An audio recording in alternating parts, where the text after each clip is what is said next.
Break کے بعد خوش آمدید. نشریات کو مزید آگے بڑھاتے ہیں. اس وقت ہمیں 2 نعت خوانوں نے جوائن کیا ہے. میں ان کا تعارف کراتی چلوں. ہمارے ساتھ موجود ہیں افشین جہانگیر اور عظمیٰ نعمان. میں چاہوں گی کہ شروعات ہم افشین جہانگیر سے کی. افشین جہانگیر آپ کے سامنے مائک موجود ہے. بسم اللہ. بسم اللہ. نعت رسول مقبول صلی اللہ علیہ وسلم سنائیں گے یا منقبت سنائیں گے؟ صلی علی نبینا صلی علی محمدین. پڑھیے صلی علی حبیبنا صلی علی محمدین. بہت ہی پیارا کلام آپ کے سامنے پیش کروں گی. حاضری کا کلام میں اللہ تعالیٰ ہم سب کو مدینہ شریف کی بادب حاضر نصیب فرمائے. حضور میری تو ساری بہار آپ سے ہے. حضور میری تو ساری بہار آپ سے ہے. میں بے قرار تھا میرا قرار آپ سے ہے. حضور میری تو ساری میری تو ہستی کیا ہے میرے غریب نواز. میری تو ہستی کیا ہے میرے غریب نواز. جو مل سارا پیار آپ سے ہے. جو مل رہا ہے مجھے سارا پیار آپ سے ہے. میں بے قرار تھا میرا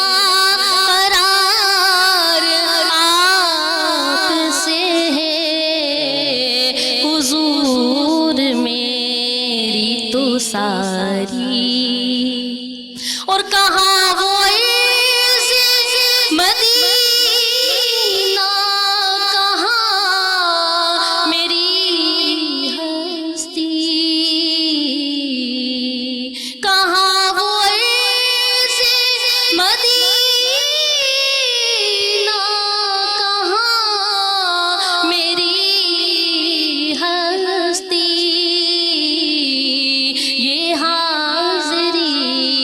کا سبب بار بار آپ سے ہے. یہ حاضری کا سبب بار بار آپ سے ہے. میں بے قرار تھا میں بے قرار ہوں. میں بے قرار تھا میرا قرار آپ سے ہے. سبحان اللہ. اور سیاہ کار ہوں آقا بڑی ندامت ہے.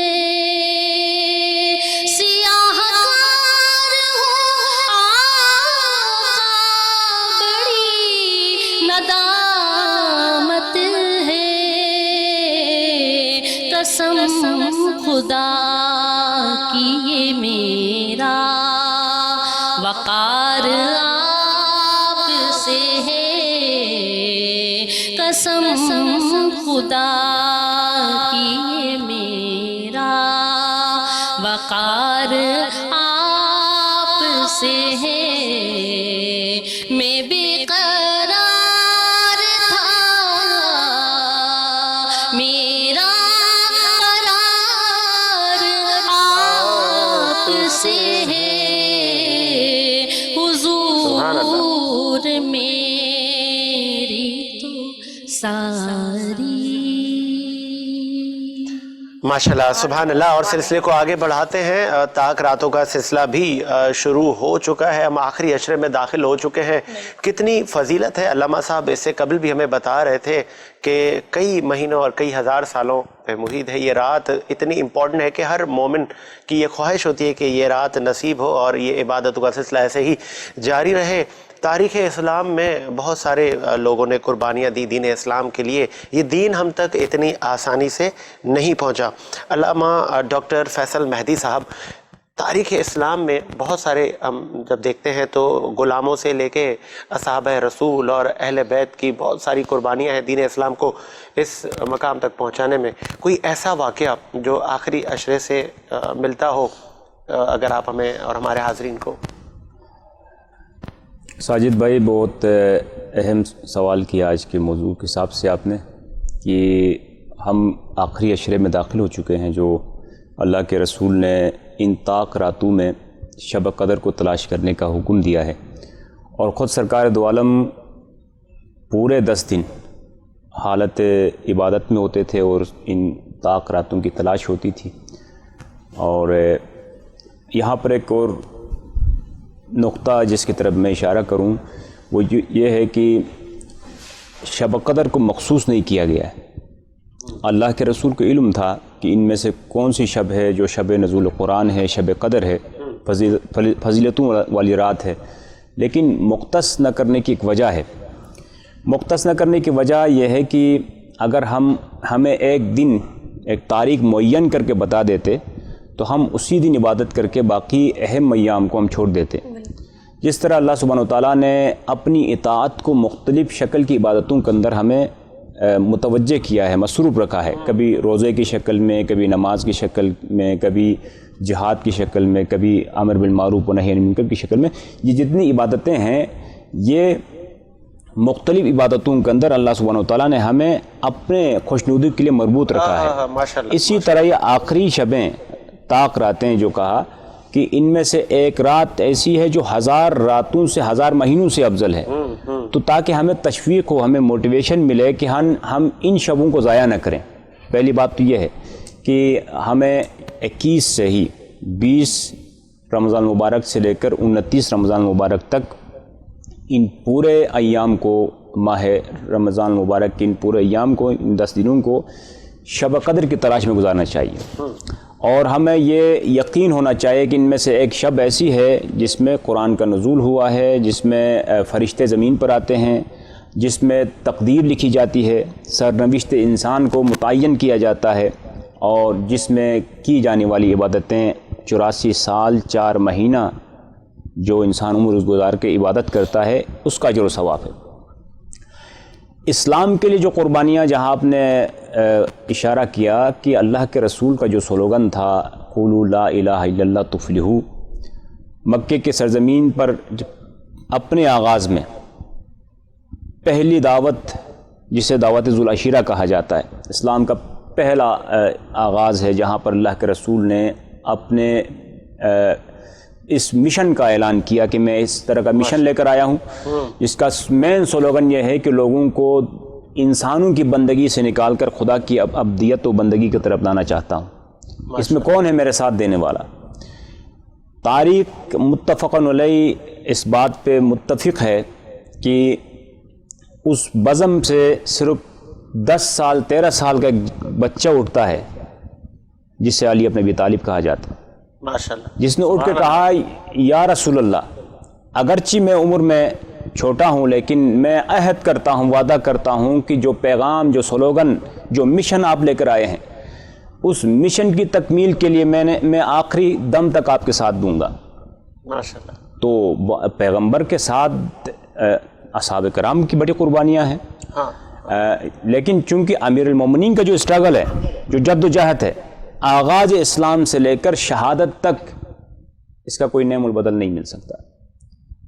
صحابہ کرام رضوان اللہ تعالیٰ اجمعین کی قربانیاں اس کے بعد شروع ہوتی ہیں. ہر صحابی کی قربانی کی عظیم داستان ہے اس کے پیچھے. وہ سخت دنوں کے اندر جو مکے کے سرزمین کے اندر سخت ایام تھے، ان ایام میں اصحاب کرام نے قربانیاں دی ہیں. لیکن وہ جہاں 40 قریش کے سردار موجود تھے، ان کی خاموشی کو توڑتے ہوئے علی بن ابی طالب نے کہا یا رسول اللہ، سبحان اللہ، میں کم عمر میں کم ہوں، لیکن پھر بھی میں آپ کے اس اعلائے کلمۃ الحق کا جو تحریک ہے، اس تحریک کے ساتھ دوں گا اور آخری وقت تک دوں گا. ایسا ہی کیا. محافظ رسالت بنے آپ، محافظ رسالت بنے، ناصر رسول اللہ بنے، اور رسول اللہ کے مددگار اور ناصر بن کر دنیا سے جام شہادت نوش کیا. آخری وقت تک پیغمبر کی اتباع میں چلے. اس سے بڑھ کر وہ ہمارے پاس کون سی مثال ہو سکتی ہے. اور یہ تاریخ بھی جو کل کی تاریخ گزری ہے، اسی تاریخ کو 21 رمضان مبارک کو امیر المومنین حضرت علی کی شہادت ہوتی ہے. تو یہ بے شمار قربانیاں ہیں تاریخ کے اندر. اس اسلام کو ہم تک پہنچانے میں اصحاب کرام، انبیاء کے بعد ائمہ معصومین علیہ السلام، اور اسی طرح تابعین، سب کی قربانیاں ہیں. یہ ان کی علامہ صاحب ہم آگے اگر سلسلے کو ہم بڑھاتے ہیں کہ مولا کائنات حضرت علی المرتضیٰ کی شہادت ہوئی، دین اسلام کو بڑا نقصان پہنچا.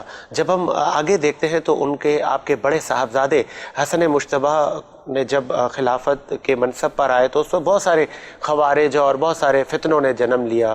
تو آپ نے پیس کا جو علم تھا وہ تھامے رکھا اور مسلمانوں کو جوڑنے کی بات کی.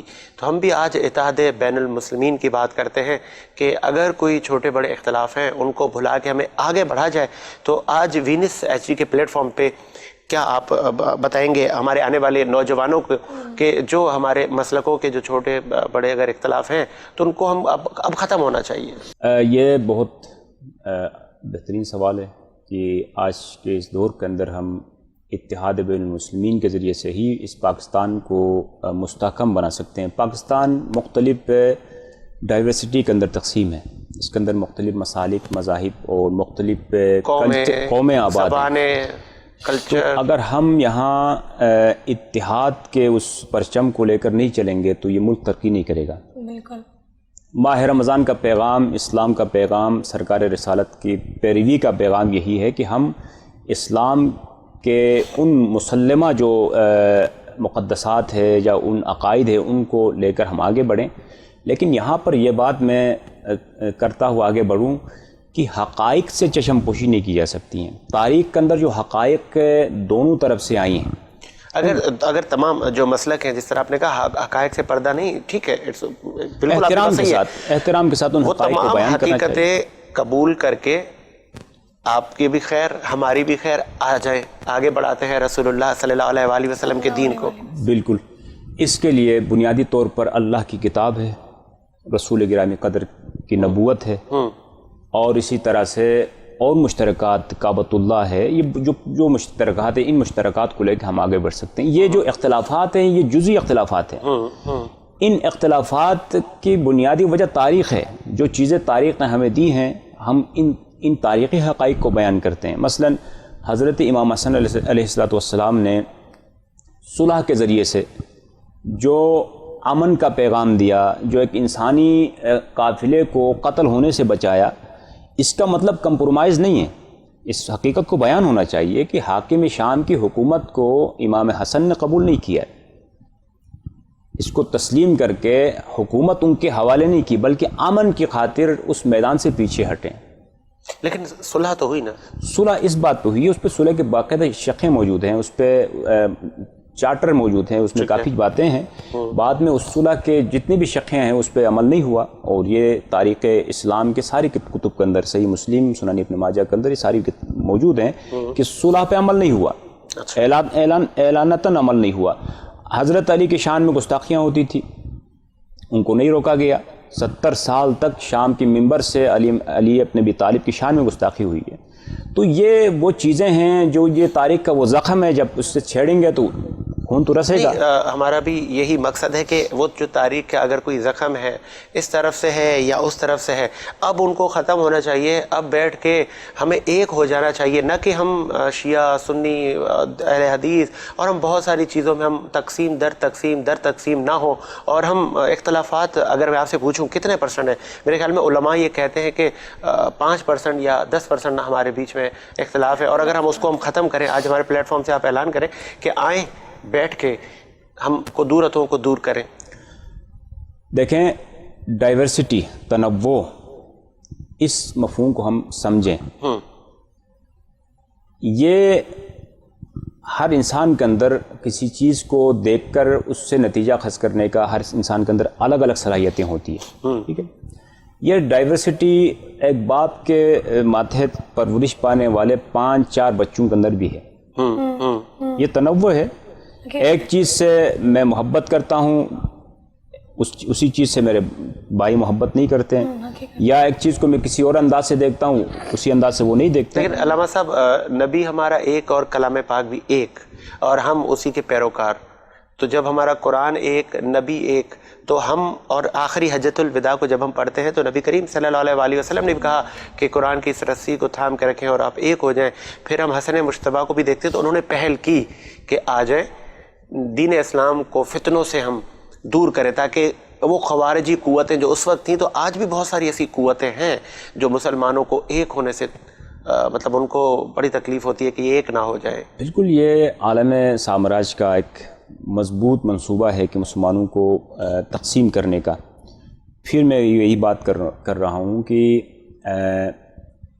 یہ ڈائیورسٹی، مذہبی ڈائیورسٹی ہو، قومی ہو، لسانی ہو، یہ موجود ہے. بحیثیت انسان 7 ارب 8 ارب انسان اس روئے زمین پر رہتے ہیں، سب پہ یہ موجود ہے. لیکن ہم مشترکات کو لے کر آگے بڑھیں، اور ان تاریخی حقائق کو ہم تحمل کے ساتھ قبول کریں، ڈائلاگ کو، مکالمے کو فروغ دیں. ایسا ہی ہے. ہمارے ہاں بدقسمتی سے ہم نے مناظراتی روش کو پیدا کیا ہے. مناظرے کے اندر پوری کوشش ہوتی ہے کہ سامنے والے آدمی کو شکست دیں. مناظرے سے کام نہیں چلے گا. مکالمہ ہو، ڈائلاگ ہو، میں اپنا عقیدہ میں خود بیان کروں گا، جو سامنے بیٹھا ہوا وہ اپنا عقیدہ خود بیان کرے گا.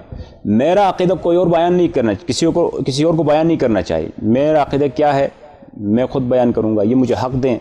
اس کا عقیدہ کیا ہے وہ خود بیان کرے گا. اس سے جو ہے نا مکالمے کو فروغ ملے گا. اور جو غلط فہمیاں ہیں ایک دوسرے کے حوالے سے، مسالک کے درمیان اختلاف کی بنیادی وجہ جو غلط فہمیاں ہیں، غلط فہمیوں کو دور کرنے کا واحد طریقہ مکالمے کو فروغ دیں. بٹھائیں سب کو، کھل کر پڑھیں، کھل کے کتابیں پڑھیں، ایک دوسرے کے جو متنازعات ہیں ان کو پڑھیں تحمل کے ساتھ، احترام کے ساتھ.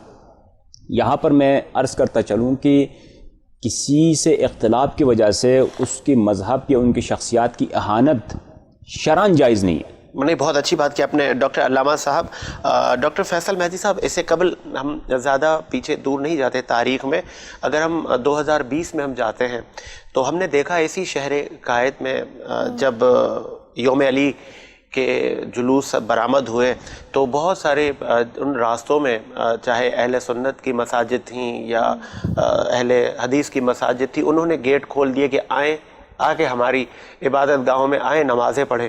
تو آج ہمارے پلیٹ فارم سے آپ کی طرف سے بھی یہ میسج اپنی سمجھتے جانا چاہیے کہ آئیں، آپ کی مسجد، ہماری مسجد دراصل یہ اللہ کا گھر ہے اور اس کے دروازے سب کے لیے کھلے ہیں. آئیں، اپنی عبادتیں کریں، ہم اسی رسول کے پیروکار ہیں. جزاک اللہ، بہت بہترین پیغام ہے یہ. میں مکتب جعفریہ کا ایک ادنا سا طالب علم ہو کے جب سے میں نے اس شہر کراچی کے اندر میں نے اپنا جو دینی تعلیم کا آغاز کیا ہے، میں نے تب سے دیکھا ہے کہ اس پاکستان کے اندر 99% افراد ساتھ مل کے بیٹھتے ہیں. میں اندرون سندھ کے اندر میں نے وہاں یونیورسٹیز کے اندر میں نے تعلیم حاصل کی ہے، میں وہاں رہا ہوں. وہاں تو 90% پبلک محرم کے عزاداری کے اجتماعات کے اندر موجود ہیں. وہاں ہندو برادری نیاز کرتی ہے، ہندو برادری مجالس میں شریک ہوتی ہیں. تو ایک طبقہ ہر طرف سے ہوتا ہے، یہ متشددانہ رویہ رکھنے والا طبقہ. ہر مکتب فکر کے اندر کچھ طبقات ہوتے ہیں. ان کے اسباب ہیں، وہ پیچھے سے ان کے ڈوریں ہلتی ہیں، ان کو پیسے آتے ہیں. جو اپنی آپ ان کی تمام تینوں چاروں جانب سے ان کی نشاندہی کی جائے، ان کے جو ایکٹیویٹیز ہیں ان کو باقاعدہ ابھی ایک پلیٹ فارم بھی بنا ہوا ملی یکجہتی کونسل، اس کے اندر 24 مذہبی جماعتوں کے نمائندگان موجود ہیں. اس میں اندر ملت جعفریہ کے بھی ہیں، اہل سنت کی بھی ہیں، اہل حدیث کے بھی ہیں، بریلوی مسالک کے جتنے بھی مسالک ہیں سب کے 25 مسالک کے جو ہے نمائندہ جماعتوں کے افراد موجود ہیں. وہ ان سارے معاملات کو دیکھ رہے ہیں. لیکن ایک طبقہ ایسا بھی ہے کہ وہ ڈالر اور ریال کے بل بوتے پر پاکستان کے اندر شیعہ سنی کو ایک ہونے نہیں دیتے ہیں. ان کو آج آپ میسج دیں. آج ہم تاک راتوں میں داخل ہو چکے ہیں، پھر نہ جانے یہ ہمیں رمضان نصیب ہو نہ ہو. آپ آج ان کو ہمارے پلیٹ فارم سے میسج دے کے آئیں، ہمارے جتنے بھی مسلک ہیں آئیں، ہم آپ کے گلے لگنے اور آپ ہمارے گلے لگیں، اور اسی رسول کے دین کو فتنوں سے اور جو شر انگیز جو اس طرح کے عناصر ہیں جو اس نہ صرف دین اسلام اور پاکستان کو نقصان پہنچانے کے لیے مطلب طاق میں رہتے ہیں کہ کہیں کوئی ایسا ہو تو وہ اپنے حصے کا کام کر جائیں، تو ہمارا یہ اخلاقی فرض ہے کہ اس رسول کے دین کو ہم جوڑیں اور آگے لے کے چلیں. اس خوبصورت گلدستے سے جو ماہ رمضان ماہ ضیافت اللہ کے دوران سجایا گیا ہے، جہاں نعت مقبول اور تلاوت الہی کلام الہی کے ذریعے سے اس گلدستے کو سجایا گیا ہے، یہاں سے میں تمام عالم اسلام کے مسالک اور مذاہب اور تنظیموں سے وابستہ افراد سے دستبستہ گزارش کروں گا کہ اس ریاست کو پھلنے پھولنے دیں، اس کو ترقی کرنے دیں. اس کی ترقی کا ایک ہی راز ہے کہ ہم متحد ہوں، ہم ایک دوسروں کے مقدسات کا احترام کریں اور ان مشترکات پر اکتفا کر کے ہم آگے بڑھیں. اور ہم لوگوں میں ڈفرنس کتنا ہے اتنا نہیں ہے، آئیں اس ڈفرنس کو ختم کریں. ہم میں کوئی ڈفرنس نہیں ہے. ہم میں وہ جو باتیں جذباتی افراد لوگ کرتے ہیں تقسیم کرنے کے لیے، ایسا کچھ نہیں ہے. سوشل میڈیا اگر صحابہ کرام رضوان اللہ تعالیٰ اجمعین کی اہانت، امہات المومنین کی اہانت و توہین کا جو معاملہ ہے تو وہ مکتب جعفریہ کے بزرگ علماء مجتہدین کا مشترکہ طور پر فیصلہ اور فتویٰ موجود ہے کہ جو یہ کام کرتے ہیں وہ حرام ہے. اگر اس فتویٰ کے باوجود بھی کوئی ڈنڈورا پیٹنا شروع کریں اور لوگوں کو ایک مکتب کے خلاف اکسائیں تو وہ مجرم ہے. اتحاد کو توڑنے کے حوالے سے، اس ملک کو انارکی کی طرف لے جانے کے حوالے سے وہ مجرم ہے. ریاستی اداروں کی ذمہ داری ہے کہ ایسے افراد پر کڑی نظر رکھیں اور اس ملک کو باہم مل کر، جس طرح 1947 میں حضرت قائد اعظم محمد علی جناح اور حضرت علامہ محمد اقبال جیسی شخصیات کو آگے کر کے یہ قوم شیعہ سنی عیسائی اور ہندوؤں کی تفریق کو مٹا کر ایک ملت بن کر آگے بڑھے تھے. آج بھی اس ملک کو اقتصادی مسائل سے نکالنے کے لیے یہ ملک ایک ہونا ہوگا، اور اس ایک ہونے کے لیے مشترکہ چیزوں پر اتفاق کریں، اختلافات کا ہوا نہ دیں. بہت اچھی بات کی علامہ ڈاکٹر فیصل مہدی صاحب نے کہ ہمیں اب ایک ہو جانا چاہیے، اور جب نبی ایک اور کلام پاک ایک تو ہم الگ نہیں ہیں، ہم بھی ایک ہیں. اگر کوئی تاریخ اسلام کے تناظر میں یا آج اگر کسی بھی مومن کی کوئی دل آزاری ہے تو آئیں ہم اختلافات کو مٹائیں اور نبی کے دین کو آگے بڑھائیں. امہات المومنین اور صحابہ اکرام، اہل بیت کی تمام شخصیات، یہ سب ہمارے ہیں اور انہوں نے ہی دین کو آگے ہم تک جو پہنچا ہے اتنی آسانی سے نہیں ملا. سب نے اپنے حصے کا کام کیا. آگے بڑھاتے ہیں افشین عظما نعمان، بسم اللہ، نعت رسول مقبول صلی اللہ علیہ وآلہ وسلم. ہمیں محمد سے خوشبو وفا آتی ہے، نام محمد سے خوشبو وفا آتی ہے، ان کے کوچے سے امتی امتی کی صدا آتی ہے. کبھی چل کر بیٹھے ہم بھی مدینے کی گلیوں میں، کبھی چل کر بیٹھے ہم بھی مدینے کی گلیوں میں، سنا ہے کہ وہاں پر جنت سے ہوا آتی ہے. ماشاءاللہ، سبحان اللہ. اللہ تعالیٰ اس مبارک راتوں کے صدقے میں ہم سب کو مدینے کی زیارت نصیب فرمائے. بہت پیارا کلام ہے. ہمیں اکثر مدینے میں بلانا، رحمت عالم ہمیں اکثر مدینے میں بلانا، رحمت عالم بلانا، پھر بلانا،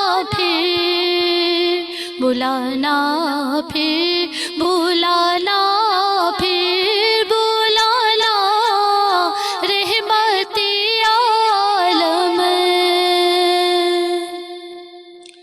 رہے بس آپ کے فیض و کرم کا سلسلہ جاری، رہے بس آپ کے فیض و کرم کا سلسلہ جاری، مدینہ لے کے آئی آب و دانا رحمت عالم، مدینہ لے کے آئی آب و دانا رحمت عالم، بلانا پھر بلانا پھر بلانا رحمت عالم،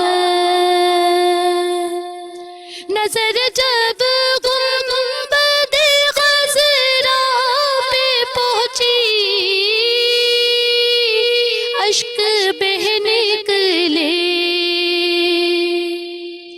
نظر جب گنبد خضرا پہ پہنچی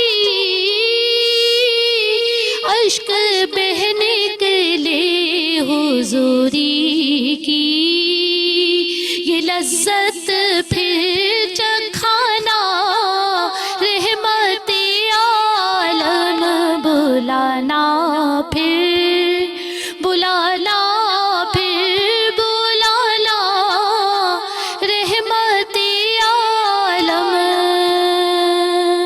سبحان اللہ۔ نظر جب جالیوں کے سامنے سجدے میں جھک جائے، نظر جب جالیوں کے سامنے سجدے میں جھک جائے، ہمیں اپنی محبت میں رلانا رحمت عالم، بلانا پھر بلانا پھر بلانا پھر بلانا پھر بلانا رحمت عالم، جزاک اللہ۔ ماشاءاللہ بہت خوب۔ اور جس طرح علامہ صاحب نے بات کی کہ سبھی ہمیں مل کر ہی دین اسلام کی خدمت کرنی ہے، اور ان قوتوں کو جو مسلمانوں اور بالخصوص پاکستان کو نقصان پہنچانا چاہتے ہیں، تو ان کو بھی یہ میسج ہے ہمارے پلیٹ فارم سے بھی کہ ہم اتحاد بین المسلمین میں اپنے حصے کا کام کرتے چلیں گے، اور یہ میسج اپنی نسلوں کو دیتے چلیں گے کہ علی بھی ہمارے ہیں، عمر بھی ہمارے ہیں، صدیق اکبر عثمان بھی ہمارے ہیں، اور تمام اہل بیت کی شخصیات، تبعی تابعین، اولیاء اکرام سب نے اپنے حصے کا کام کیا ہے، سب نے دین اسلام کے لیے قربانیاں دی ہیں۔ اگر اس وقت کچھ خوارجی قوتوں نے یا کچھ مسلمانوں کے بھیس میں اگر کسی نے کوئی اس طرح کا کوئی کام کیا کہ جو کسی بھی کے لیے دل آزاری کا کسی کے لیے باعث بنے، تو آج ہم اس نبی کے دین کو جوڑے جس طرح حسن مجتبیٰ نے اس وقت فتنوں سے بالا تر ہو کر جب دیکھا کہ اتنی بڑی شخصیت حسنین کے بابا جب یہ دنیا چھوڑ گئے، وہ شہادت کے عظیم رتبے پہ جا کے پہنچے کہ جنہوں نے بچپنے سے لے کے جوانی اور آخر تک اس رسول کے اور رسالت ہمارے نبی کے محافظ بنتے رہے تاکہ یہ دین آج ہم تک پہنچے، تو ان کی قربانیاں اور ان کی جو سروس ہے دین اسلام کے لیے، ان کو دیکھتے ہوئے حسن مجتبیٰ نے بھی اس وقت کے حالات کو دیکھ کر امن کے اس پیغام کو اور امن کے اس علم کو آگے اٹھایا۔ ہم نے بھی اسی علم کو آگے تھامے رکھنا ہے، اور ہمارے سینے ہمیشہ حاضر رہے ہیں، آگے بھی رہیں گے۔ مجھے اور سمرداؤ کو اجازت دیجیے، آپ سے ملاقات ہوگی انشاءاللہ بہت جلد۔ اللہ حافظ۔